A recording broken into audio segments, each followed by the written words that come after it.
Assalamualaikum warahmatullahi wabarakatuh. Selamat siang bersama dengan saya Wan Tama. Hari ini Action Talk. Pow. Saya bawakan khas untuk anda para pelakon, pengkaryawan, produser, director, bintang utama Satria Dewa Gatot Kaca bersama dengan kita. Ini dah mereka-mereka yang kita bawakan khas pada anda dari Indonesia.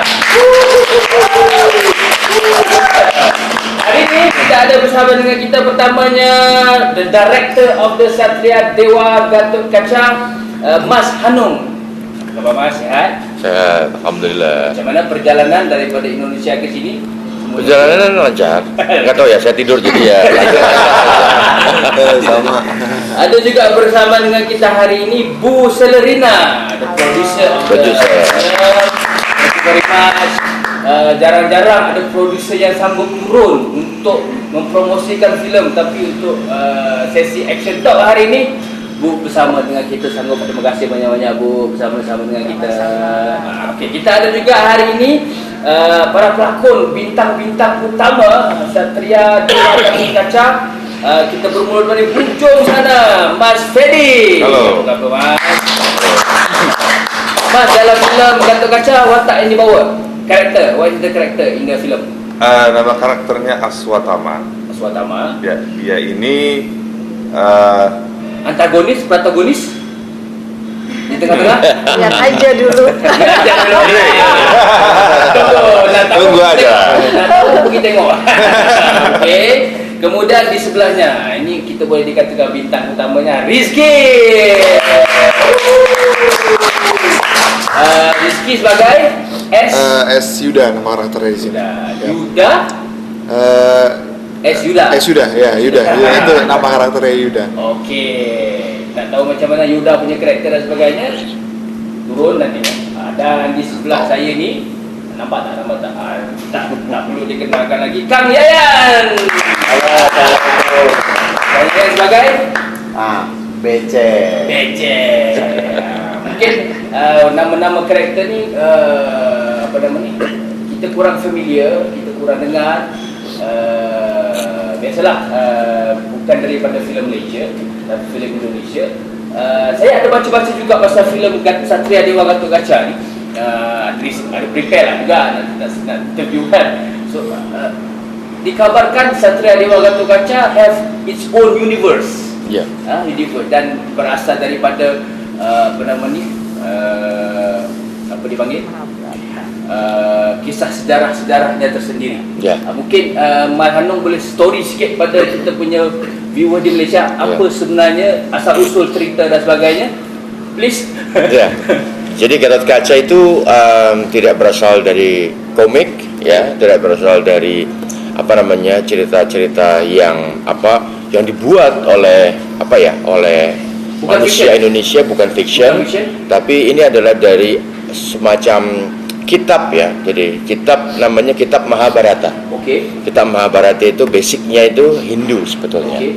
Jadi berisi tentang kisah-kisah hero di dalamnya, ya kan. Nah, hero yang berisi kebaikan, terus kemudian ada villain juga yang ada kejahatan. Intinya poinnya adalah mengguidance manusia, ada mana yang jahat, mana yang baik. Yang jahat itu berbuat apa, yang baik berbuat apa. Nah, di dalam kitab Mahabharata itu yang berbuat baik itu disebut kaum Pandawa. Itu adalah orang-orang yang jujur, yang hatinya bersih, yang baik lah, ya kan. Nah, sebaliknya orang-orang yang berbuat jahat, ada iri, dengki, cemburu, terus kemudian sampai merusak dan sebagainya, itu adalah kaum Kurawa. Nah, Pandawa baik, ini Pandawa itu dari kaum baik, Kurawa itu dari kaum sebaliknya. Okey. Ya kan. Nah, ini simbolnya seperti ini. Ini Ini Kurawa. Kurawa. Yang merah. Ya kan. Nah, ini adalah Pandawa. Nah, ribuan tahun yang lalu Pandawa dan Kurawa itu terjadi perang besar. Namanya Bharatayuddha. Perang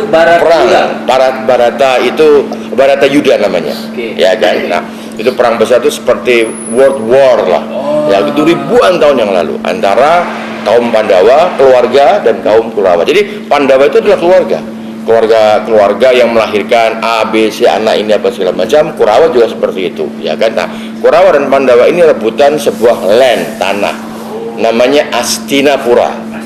Astinapura gitu kan. Jadi land itu milik mereka berdua dari keturunan ayah mereka, kakek-kakek mereka gitu kan. Akhirnya berebutlah, itu ribuan tahun yang lalu ya kan. Nah, perang itu kemudian dimenangkan oleh Pandawa, keluarga Pandawa. Nah, Pandawa ini awalnya 5 orang, terus mereka menikah, beranak pinak apa segala macam, terus akhirnya menjadi banyak. Kurawa itu awalnya 100 orang, jadi 100 melawan 5 gitu kan. Nah, 100 ini juga beranak apa segala macam gitu kan.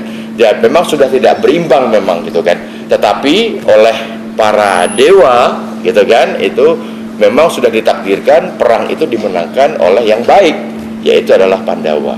Nah, Pandawa ini, keluarga Pandawa ini, salah satu keluarga itu bernama Gatotkaca. Gatotkaca is semacam knight gitu kan, dan itu punya ksatria lah, dia seorang ksatria. Di dalam Pandawa ini, keluarga Pandawa ini ada bermacam-macam ksatria ya kan. Nah, Gatotkaca ini salah satunya. Itu ada Arjuna, ada Srikandi itu perempuan ya, ksatria perempuan, terus ada Bima, ada macam-macam lah di situ ya kan. Nah, mereka punya karakternya sendiri-sendiri. Mirip sekali dengan Avengers sebetulnya. Avenger itu dia ada Hulk gitu kan, badannya besar. Nah, di Mahabharata itu ada namanya Bima. Nah, Bima itu bapaknya Gatotkaca. Nah, Bima menikah dengan Arimbi ya kan. Arimbi itu seorang perempuan yang berwatak keras gitu, tetapi jujur, sederhana, apa adanya, tidak pernah bersolek dia. Jadi kecantikannya itu cantik murni sekali. Nah, itu mereka menikah, melahirkan Gatotkaca. Nah, Gatotkaca itu adalah satria gelap. Jadi dia tuh suka yang hitam, gelap, apa segala macam. Dark Knight gitu kan. Jadi kalau ada orang ada yang bilang bahwa ini mirip-mirip sekali ya dengan DC, dengan Marvel. Iya, karena DC sama Marvel mengambil dari Mahabharata. Jadi Mahabharata itu kisah, memang sudah kisah yang sangat common sekali di kalangan di kalangan mungkin orang agama Hindu, itu sangat erat sekali. Nah, kenapa itu ada di Indonesia? Karena pada masa itu ya kan, Indonesia itu kan beragama, semua itu kan agamanya Hindu kan. Awal agama tua pertama adalah Hindu, terus kemudian lahirlah Islam. Dan Sunan Kalijaga sebagai wali, salah satu wali Allah itu menggunakan kisah Mahabharata untuk berdakwah. Jadi kisah-kisah ini yang baik, yang jahat ini kemudian disinkronkan dengan Quran, dengan hadis gitu kan, dengan ayat-ayat untuk berdakwah, untuk menyebarkan agama Islam di situ. Jadi kisah Gatotkaca, kisah wayang itu tuh sudah sangat common di Nusantara, di Indonesia ini. Ada banyak versinya, ada banyak cerita-cerita di dalamnya. Terus ada banyak medium untuk untuk menceritakan. Ada pakai wayang kulit, ada yang pakai wayang golek. Kalau di Sunda pakai wayang golek. Terus anak-anak muda yang fan art Mahabharata membuat komiknya. Sampai banyak sekali. Dan Gatotkaca ini, kami dari Satria Dewa, salah satunya adalah orang yang kepingin agar supaya cerita-cerita baik ini, cerita rakyat yang bagus ini ya kan, itu bisa diangkat kembali ya, biar anak-anak kita, terus anak-anak muda kita itu tidak perlu mengambil nilai-nilai dari luar gitu kan, tapi mengambil nilai-nilai dari kita punya guys, sebagai orang Timur, sebagai orang Melayu gitu kan, punya nilai asli di sini gitu kan. Itu sebetulnya. Jadi kalau pengarahnya cerita ini rasanya sebagai besok pun dia akan cerita. Okey, itu sebenarnya asal usul karakter atau watak Satria Gatotkaca. Ini bukan fiction, ini bukan dicipta semata-mata untuk ditayangkan, semata-mata untuk cerita, bukan, tapi diasaskan dan berasaskan kitab. Ini bukan myth kita boleh kata ini mitos bukan mitos mitos bukan kan. Jadi ini sastra kan, sastra, tetapi diyakini bahwa ini betul, ada karena kitab kan. Ya.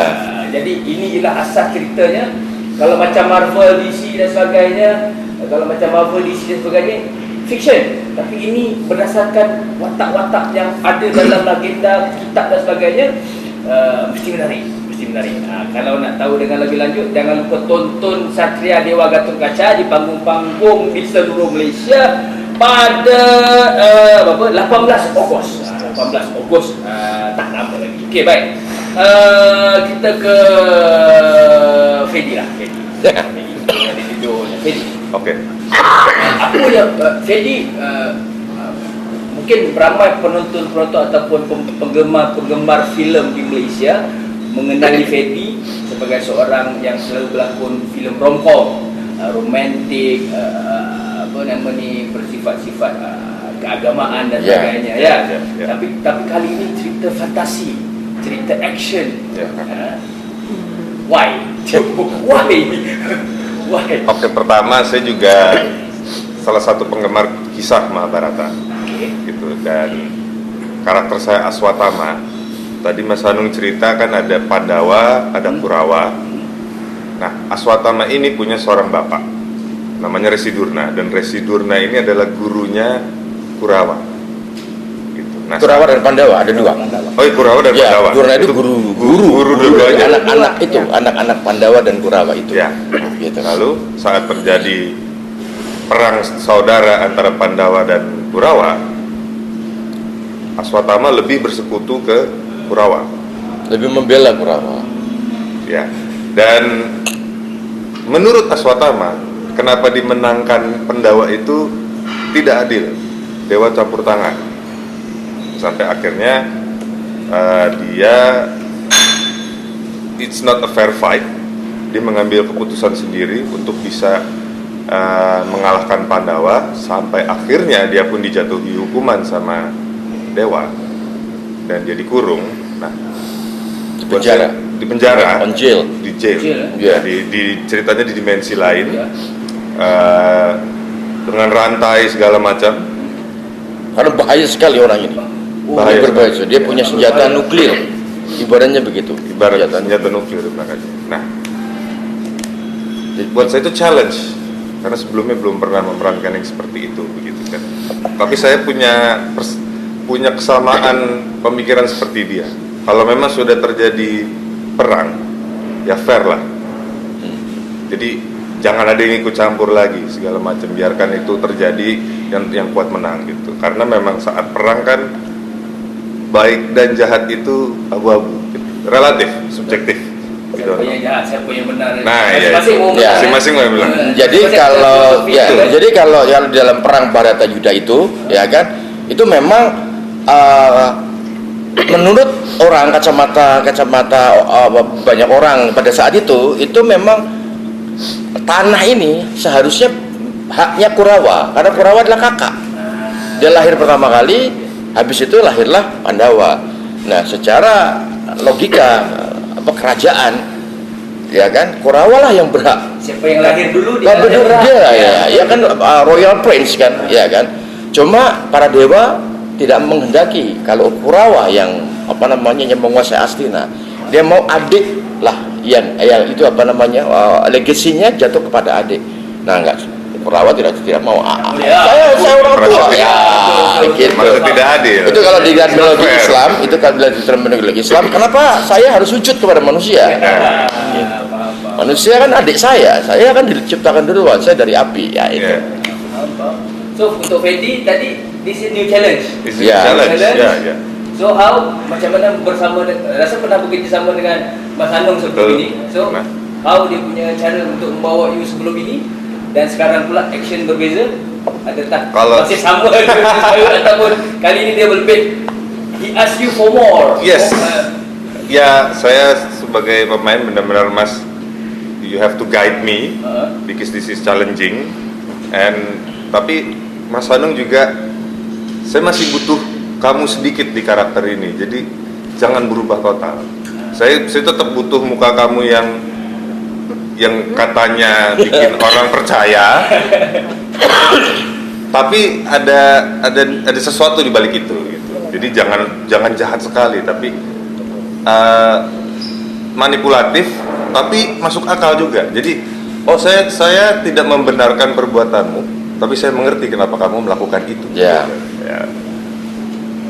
Apalagi tunggu this is the new things yang Fedi akan bawa ke dalam Satria Dewa Gatot Kaca. Must watch. Okey, baik. Bu. Ya. saya ada faham saya jugalah bagaimana producer punya peranan, producer punya function dalam menjalankan sebuah film production. Okay? Kamu mau bikin film ya? Ya. Nanti kita Mau bincang. belajar, mau belajar. So, why Bo decide to do this movie? Basically, of course you can invest satu amount of money dalam this kind of film. Mengapa? Mengapa? Ya susah sih. Ini sebetulnya kalau kreatif itu ya tidak terbatas dengan pertanyaan mengapa gitu ya. Jadi bukan cuma saya aja sih sebetulnya produser ya. Saya lebih banyak di lapangan. Jadi ada teman-teman yang lain. Ini ada sekelompok orang yang berbincang, sekelompok orang kreatif yang berbincang. Bagaimana sih sebetulnya kalau kita membangun sebuah universe. Karena selama ini kan universe itu tadi yang seperti Mas Hanung katakan itu lebih banyak berkiblat kepada universe dari barat gitu loh. Tapi sebetulnya cerita-cerita lokal itu banyak sekali. Kemudian kalau sudah bertemu itu pasti kita akan melakukan action kan. Apa yuk yang kita kerjakan, film apa, sebetulnya judul apa, tokoh apa. Nah, kemudian dilakukan riset sederhana, siapa sih sebetulnya yang keluar dari anak-anak muda ini, karena kan sebetulnya cerita ini adalah cerita zaman dulu dan anak-anak yang sekarang mungkin kurang paham Mahabharata dan lain-lain gitu ya, tidak sepaham Mas Hanung yang dengan menarik menjelaskan kan gitu ya. Nah ternyata yang di kepala anak-anak itu yang keluar satu nama, Gatot Kaca. Oke. Sesimpel itu sebetulnya. Nah ini teman-teman akhirnya berpikir bahwa kita harus berbuat sesuatu, ayo sama-sama, karena film itu sesuatu yang masih menarik ya, masih menarik anak secara visual. Dan terus terang kalau orang-orang di Indonesia itu, kalau kita bicara Indonesia ya, visual itu masih utama untuk bisa melihat gitu loh, karena lebih gampang melihat ya Mas ya, melihat dengan seru dibandingkan misalnya membaca atau mendengarkan orang bertutur. Nggak semua orang kayak Mas Hanung yang bisa bercerita seperti abang juga ngelihatnya keren banget gitu ya kan. Jadi perlu dilakukan sesuatu dan ayo kita akhirnya memutuskan untuk membuat sebuah film superhero sebetulnya, superhero lokal. Saya di sini jadi super wanita di antara super laki-laki semua gitu. Tapi itu jadinya jadi superhero yang kita ingin katakan itu superhero lokal dengan seluruh universe-nya. Kalau masalah budget ya saweran gitu lah. Apa saweran kalau bahasa sini itu ya chip-in lah gitu loh. Maksudnya sana sini patungan. Kongsi ya. Karena udah bolak-balik ke Malaysia jadi tahu mana yang benar mana yang pertanyaan gitu. Ada translator kayak kongsi ya. Ya kira-kira itu sih. Sesederhana bahwa kita ingin anak-anak juga mengetahui ada cerita lokal yang bisa dibuat keren dengan cara membuat sebuah universe. Itu. Kalau boleh ditanya Bu ya. Kamu pasti nanya berapa? Budget nak buat Satria Gatot Kaca ni berapa? Cering ya. Berapa Mas? Ya. Relatif lah, mau dibilang besar tidak besar ya. Kalau saya nanti menyebutkan angka mungkin kalau dibandingkan dengan Hollywood itu tidak seberapa ya, ujungnya aja enggak ya Mas ya. Ujungnya aja enggak, tetapi kita memulai, yang terpenting adalah kita memulai. Dan kalau dibilang untuk film Indonesia itu akan dibilang budgetnya besar. Jadi ini mungkin film budget terbesar yang pernah saya, yang pernah saya yang pernah saya arahkan. Amount sebetulnya non disclosure. Tapi the fact is this is the biggest budget yang pernah Mas Hanung direct kan. Jadi korang research lah diri dekat Google dan sebagainya kalau nak tahu anggaran berapa kos atau budget sebenarnya film Satria Gatot Kaca. At the end karena sebenarnya lebih daripada apa yang kita keluarkan ya kalau menurut saya. Ini teman-teman semua di sini dengan keyakinan ya untuk membuat sebuah universe, sehingga kalau ke aku tuh baik sekali mereka ya. Oke ya, baik sekali. Mas Hanung juga baik sekali dalam kata angka gitu ya. Mas Hanung sendiri banyak berkorban karena Mas Hanung mempunyai keinginan untuk mengaktualisasikan ini menjadi besar. Jadi kita mempergunakan studio di tempatnya Mas Hanung, kadang-kadang membangun sendiri, dibilang udah nggak usah pikirkan dana saya atau segala macam, itu semua keinginan itu terjadi ya di lapangan. Kayak Kang Yayan juga banyak memberikan waktunya ya Kang Yayannya karena banyak sekali adegan-adegan yang tadi kan kalau kita sebelum ini berkata 30 second aja dilakukan dalam waktu 1 hari ya Kang ya. Di sini kan panjang sekali ya Mas ya. Panjang sekali gitu loh. Panjang sekali adegan fightingnya gitu. Jadi harusnya sih seru. Harusnya sih di sini juga menyukai karena ini timur ya, lebih kepada Asia gitu. Asia feeling gitu. Wow.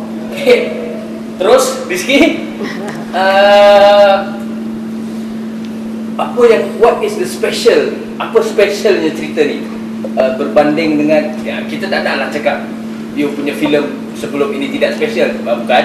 Itu bukan maksud saya, tetapi this current Satria Dewa Gatot Kaca, why your fans in Malaysia should come to panggung, to cinema to watch you? Why? Yang pasti ini pengalaman pertama juga bisa main film kayak gini, jelas film superhero. Udah pasti beda banget dari film-film sebelumnya, dan banyak action juga yang aku lakuin di sini dengan persiapan buy on banyak juga, dan tapi ya namanya film action pasti ada stuntman-nya kan untuk menghindari cedera dan lain-lain. Jadi ini juga melalui persiapan yang sangat panjang buat main di film ini. Jadi ini film yang penuh dedikasi lah, dan latihan yang banyak untuk bisa jalanin film ini. Jadi ini buat aku film yang sangat spesial, apalagi bisa memerankan tokoh Yuda yang nantinya di film ini akan jadi sosok Gatot Kaca, sosok yang sangat populer di Indonesia. Jadi tantangan dan pengalaman yang luar biasa. Ini pun first film action for you juga Rizky ya? Iya. Sebelumnya ada? Nggak, ada satu sebelumnya sama kita juga sedikit action. Oh iya, ya, tapi dia tidak tidak berat sebelumnya. Iya. Full berat lah. Iya. Dan ini berat. bagaimana first time you berlakon film action with Kang Yayan, yang orang sudah tahu he is the master lah dalam action ni. Dia sudah bertarung dengan orang itu orang ni. This is your what is? Adakah beban ke? Takut sih awalnya. Deg-degan juga saya. Kang Yayan udah aktor yang sangat famous, terus juga udah senior, dan deg-degan banget pasti, takut salah apa segala macam. Tapi Kang Yayan is a very humble person dan juga baik banget. Jadi kitanya juga nggak malu lah, nggak sungkan untuk belajar. Sentiasa berbincang dan sebagainya. Yeah. Saya cuma nak tahu satu je, bila buat action film ni, masa pukul-pukul ada terlajak terkena ada lah sedikit ada lah. Kang Yayan, macam mana rezeki punya, sebab kita nak tahu Kang Yayan dah banyak melakon dalam filem action Indonesia, Malaysia pun ada, Hollywood pun ada. What is your comment about Rizky punya performance in this film? Luar biasa. Ya, saya juga tanpa dia tahu, saya juga belajar dari dia, banyak belajar gitu kan. Bagaimana dia dalam tugas muda itu menjadi seorang yang sangat kenal, bisa berada pada posisi yang seperti ini gitu kan. Itu bukan pencapaian yang mudah gitu buat seorang anak muda, tapi dalam posisinya dia udah jauh lebih hebat dari saya sebetulnya, dan saya banyak belajar dari dia gitu kan. Ternyata dia adalah orang yang sangat disiplin dengan saya. Itu dan saya merasakan di Gatot Kaca ini adalah sebuah proses di mana saya bisa jumpa dengan orang-orang, terutama mereka lebih muda dari saya gitu kan. Tapi saat di di saat dari mulai latihan sampai saat syuting, di saat break itu mereka bukan nanyain makanan, mereka cari oke good sholat. Itu jadi ini banget buat saya. Wah, ini saya senang gitu ketemu dengan orang-orang yang menurut saya itu hal yang luar biasa. Karena di mana orang udah punya apa kedisiplinan dengan waktu, maka dia adalah orang luar biasa. Udah kunci. Kang Yayan terkenal dengan action. Pastinya dalam film Gatot Kaca ada juga VFX dan sebagainya. Macam mana bermain aksi dan VFX?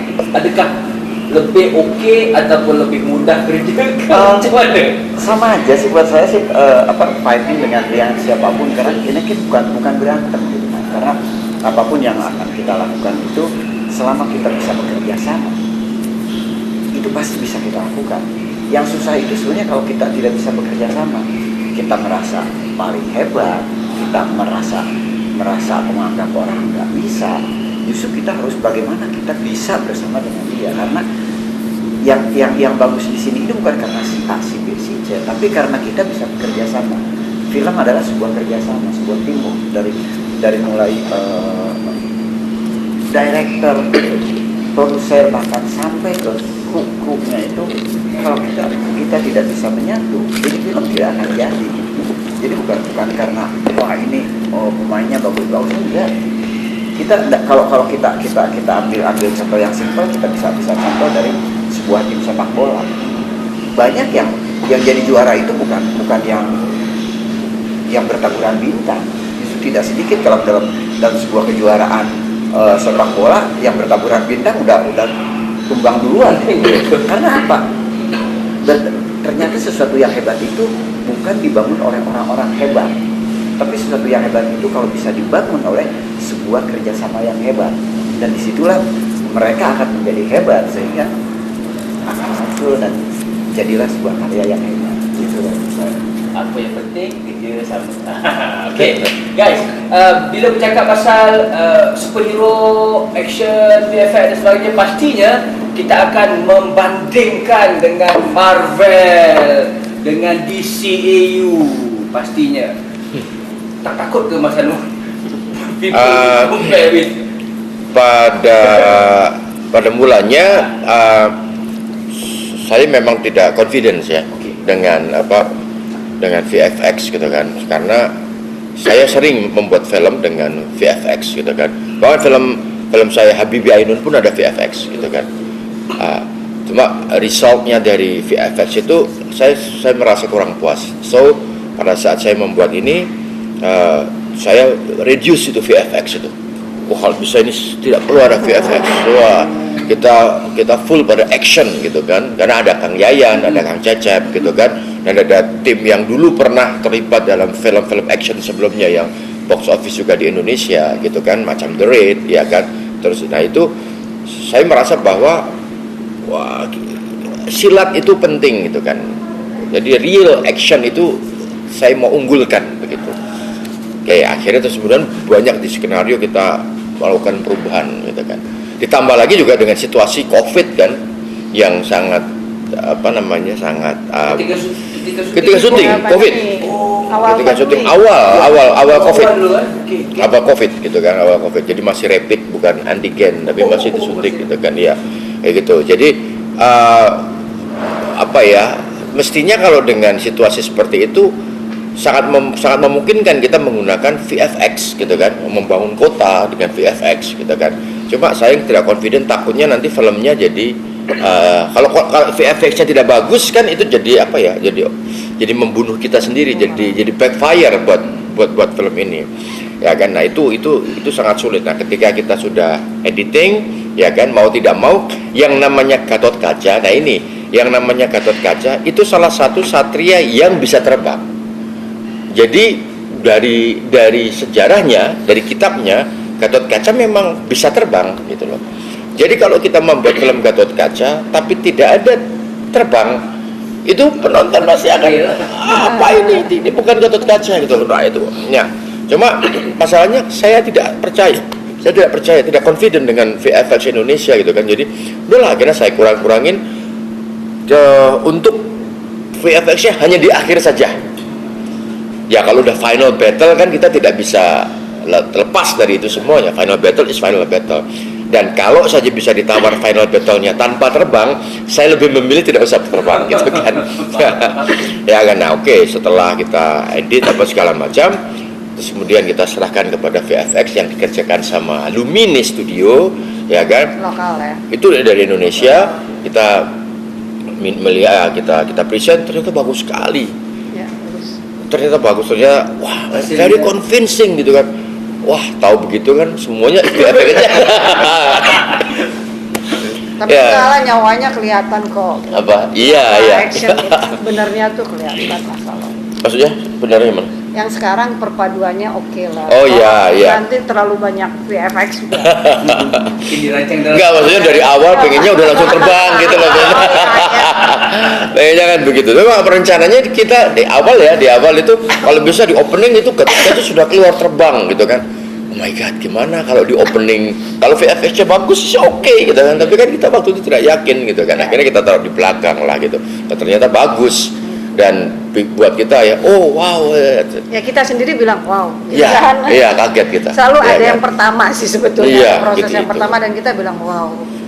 puas hatilah dengan Ya. VFX. Dia biasanya saya Alhamdulillah. puas hati, ya kan. Sampai hal yang paling simple gitu kan, dia mengeluarkan sinar apa begitu kan, itu yang Saya buat tertarik saya dengan masa sebab kami pun belum tengok lagi, mungkin di Indonesia sudah menonton ya, tapi kami di Malaysia malam, sebenarnya interview ini dilakukan sehari sebelum malam gala di Malaysia. Ya. Malam besok kita ada malam gala atau premier di TGV Sambil Pyramid. Kami pun tim-tim di Malaysia belum lagi menonton. Saya setakat ini baru menonton trailernya. Kami berminat, saya sangat suka yang bila tekan tu dia keluar. Ya. Oh ya, Kesut. ya. The VF looks real, the VFX look fantastic in the trailer, dan macam Mas Hanung cakap tadi pun, majority of the VFX in the film pun also fantastic. So jangan lupa 18 Ogos ini kita akan menyaksikan Satria Dewa Gatot Kaca di panggung seluruh Malaysia. Okey, berbalik kepada Rizky. Ya. Rizky, the number one challenge bila you nak buat, you berlakon dalam filem ini, what is the biggest challenge? The biggest challenge-nya apa ya? Untuk Ke tak ada mudah. Okey. masih. Semua okey. Easy. Pasti iya, untuk bisa meyakinkan diri sendiri untuk apa saya ini pantas untuk di film ini itu sudah sangat berat sih, maksudnya untuk meyakinkan orang bahwa aku sebagai karakter Gatot Kaca itu mungkin yang paling besar tantangannya, karena aku sendiri belum pernah melakukan hal semacam itu, maksudnya yang apa, karena ini karakter yang sangat populer di Indonesia, famous, dan ini juga apa ya, sakral, bahasa sini apa ya, Sejarah. ya berkaitan dengan sejarah kuat sangat ya. Kuat. Okay. Itu apa ya, untuk meyakinkan orang-orang untuk aku bisa memainkan karakter ini, itu tantangan yang besar sih, selain mungkin di sisi actionnya ya, itu jadi salah satu tantangan yang berat buat aku, karena ya aku sendiri untuk meyakinkan diri sendiri aja cukup lama, jadi apakah aduh pantas nggak ya, bisa nggak ya untuk mainin karakter ini, ya jadi ya itu sih lebih ke mentalitinya sih. Ya, boleh nambahin nggak? Karena pressure-nya bukan dari diri dia sendiri aja ya, tapi kayaknya dia membawa beban dari kepercayaan kita ya Mas ya. Iya. Ya gitu loh. Kenapa sih dari sekian banyak aktor yang dipilih adalah dia, gitu kan? Kan pasti di publik juga kan ada selalu, kalau kita bilang kita mau ada Gatot Kaca, mau keluar gitu, pasti kan udah ada pemikiran orang-orang, oh pantasnya si ini, deng keluar Rizky kan, gitu kan. Kenapa Rizky, sementara Rizky biasanya film-film apa kamu? Drama Romance gitu kan. Ya. Jadi pada saat kita memberikan kepercayaan kepada dia, itu juga membuat dia terbeban seperti itu, tetapi dia bisa membuktikan kok dia mampu ya Mas ya. Ya gitu kan Mas ya, dia mampu ya. That's okay. Kadang-kadang ada pemikiran-pemikiran orang luar. Produser mahu pelakon ini, director mau pelakon ini dalam Gatot Kaca punya tim, adakah the decision bagaimana untuk pemilihan pelakon? Director, Kita juga producer, enggak. Ya, ada isu ke? enggak, kita bercakap kok, kita berdiskusi dan bukan Rizky itu bukan dengan semena-mena harus Rizky Nasar loh pada saat itu loh. Kamu melalui proses juga sehingga dia yang terpilih. Jadi ada beberapa nama lagi ya Mas ya sebetulnya yang kita maaf ya Rizky. Ada nggak apa-apa. Tapi maksudnya itu dia juga harus mengetahui bahwa dia bisa melalui itu gitu loh. Bahwa kita tetap menjaga Rizky Nasar di situ. Rizky secara komersial. Pertama memang kita lihat dia secara komersial lah ya. Secara komersial. Tinggal sekarang dia bisa nggak meyakinkan itu ya Mas ya dari segi film pertama dia dulu dengan kita ya. Iya. Jadi kita sangat yakin bahwa dia bisa gitu loh. Tapi orang lain kan belum merasa yakin gitu. Sekarang beban kita juga untuk bisa membuktikan bahwa pilihan kita itu tidak salah gitu ya Mas. Sebenarnya itu jahatnya industri itu tuh ada pada stereotyping. Ya. Jadi mereka berdua ini kan sebetulnya termasuk juga Kang Yayan ini kan mereka sebetulnya punya kemampuan yang lebih dari apa yang ditonton sama penonton. Kang Yayan tapi karena film pertama mereka sudah membuat stereotyping terhadap sosok itu, maka ketika penonton ketika mereka itu berlakon yang berbeda dari stereotyping itu, penonton tidak rela gitu. Penonton kayak are you sure? Ya kan untuk melakukan itu. Coba bayangin misalnya Kang Yayan main di Ayat-Ayat Cinta. Ya kan? Nggak usah Rizky Nasar. Orang masih akan, Kang Yayan main di Ayat-Ayat Cinta. Ya, apa? Kan pasti begitu. Padahal orang belum melihat kemampuan Kang Yayan karena stereotypingnya Kang Yayan adalah fighting, segala macam. Nah, begitu juga dengan Rizky Nasar dan juga Fedi gitu kan. Orang melihat Fedi sama Rizky itu sebagai yang stereotyping yang mereka tahu dari layar saja. Bayang nggak saya fighting sama Keanu Reeves?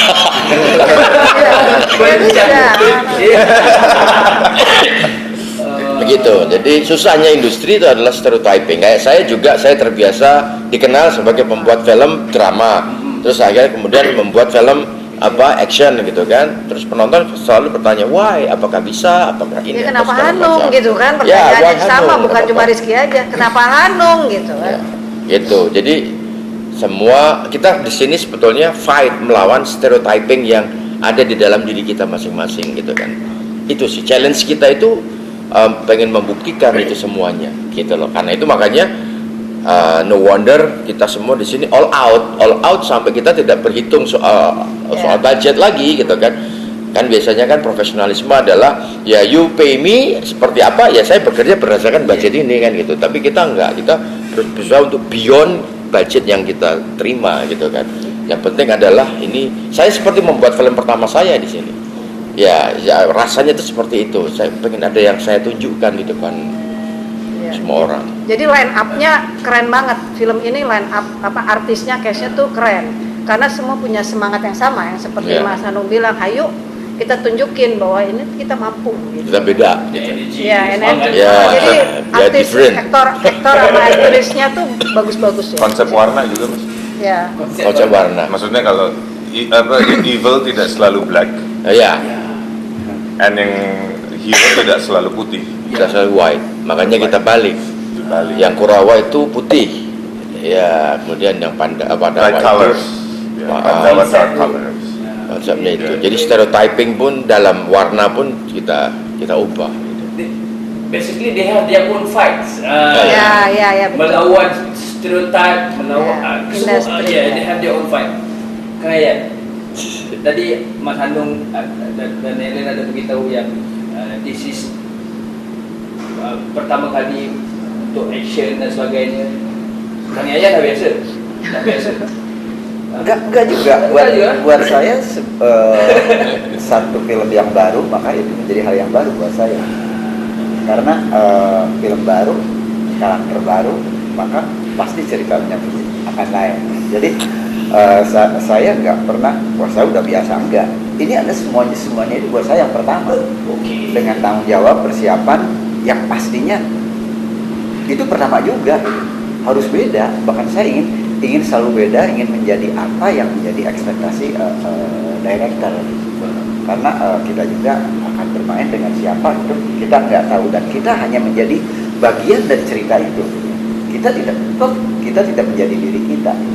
Tapi ada salah satu hal yang sangat menarik dalam cerita Gatot Kaca ini, seperti tadi Mas Hanung sampaikan bahwa ada yang bisa mungkin kita sampaikan ke penonton nantinya, bahwa di era sekarang, kalau tadi kita sempat mendengar bahwa adanya benar dan salah, hitam dan putih, yang putih itu yang benar, yang hitam itu yang salah. Nah, tapi dalam kehidupan nyata sekarang, mungkin kalau tadi disampaikan Kurawa itu dari 100 sekarang udah berapa ratus, berapa ribu. Kalau Pandawa dari 5 sekarang udah berapa juta. Nah, dari perkembangan itu sendiri, semua orang semakin berbeda, sehingga putih itu dalam kenyataan hidup sekarang, putih itu tidak selalu bersih ya. Dan sebaliknya hitam itu tidak selalu jelek gitu kan. Apalagi dalam kehidupan nyata saat ini. Bahkan orang dengan senyuman itulah yang akan membunuhmu. Bisa saja seperti itu kan. Justru bentakan itu yang akan mengajarimu kan. Jadi sekarang itu banyak kenyataan di mana kita dituntut untuk lebih hati-hati gitu kan.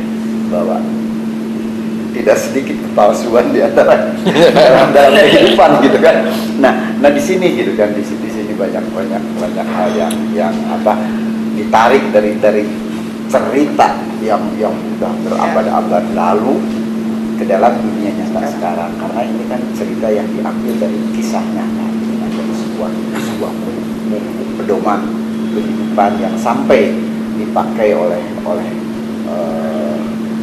para wali dalam dunia akan menyampaikan Islam di Nusantara di tanah Melayu, sehingga ya menjadi bagian dari kehidupan kehidupan sekarang ini.